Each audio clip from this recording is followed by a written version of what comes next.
মহরম উপলক্ষে ঐতিহাসিক মিলন মেলা রাজনগরে। সুবে বাংলার নবাব সিরাজউদ্দৌলা ব্রিটিশদের হারিয়ে কলকাতা দখল করেন। সে যুদ্ধে এক অন্যতম সেনাপতি ছিলেন বীরভূমের রাজনগর পাঠান রাজপরিবারের বীর আলিনকি খান। রাজনগরে ফিরে তিনি সূচনা করেন মহরম মেলার। সে মেলা এখনও চলে আসছে।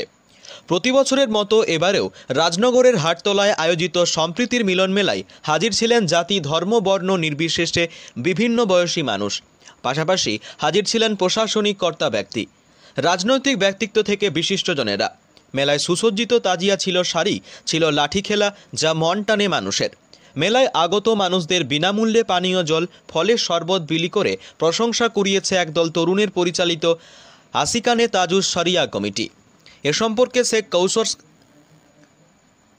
সম্পর্কে শেখ কৌসর জানান, প্রতি বছরই তারা এরকম পরিষেবা দিয়ে থাকেন।